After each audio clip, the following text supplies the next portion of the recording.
بسم اللہ الرحمن الرحیم۔ محترم حضرات، السلام علیکم ورحمۃ اللہ وبرکاتہ۔ امید ہے آپ تمام حضرات خیریت سے ہوں گے۔ اللہ تبارک و تعالیٰ آپ کو خوش رکھے، آباد رکھے، سلامت رکھے، اپنی حفظ و امان میں رکھے، آمین۔ حضرت علی رضی اللہ تعالی عنہ فرماتے ہیں کہ ہمارے گھر میں فاقہ کشی کی حالت تھی۔ میں گھر سے باہر نکلا، راستے میں مجھے ایک دینار پڑا ہوا ملا۔ میں نے کافی دیر یہ سوچا کہ میں اس کو اٹھاؤں یا نہ اٹھاؤں۔ اس کے بعد میں نے اس کو اٹھایا اور میں دکان پر گیا اور آٹا لے کے آیا۔ تو میں نے وہ آٹا حضرت فاطمہ رضی اللہ تعالی عنہا کے سامنے رکھا کہ آپ اس کی روٹیاں بناؤ۔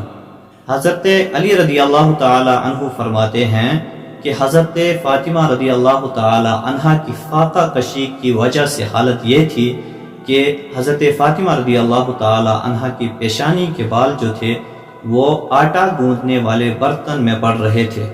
آپ خود سوچیں کہ فاقہ کشی کی وجہ سے نبی اکرم صلی اللہ علیہ وسلم کے گھرانے کی کیا حالت تھی۔ اس کے بعد حضرت علی رضی اللہ تعالی عنہ نبی اکرم صلی اللہ علیہ وسلم کے پاس گئے اور پورا واقعہ سنایا۔ نبی اکرم صلی اللہ علیہ وسلم نے فرمایا کہ آپ اس آٹے کی روٹیاں بنا کے وہ روٹیاں کھا لو، کیونکہ یہ رزق آپ کو اللہ تبارک و تعالیٰ نے اپنی طرف سے بھیجا ہے۔ دوستو، ہمیں شکر کرنا چاہیے کہ اللہ تبارک و تعالیٰ نے ہمیں کتنا نوازا ہے۔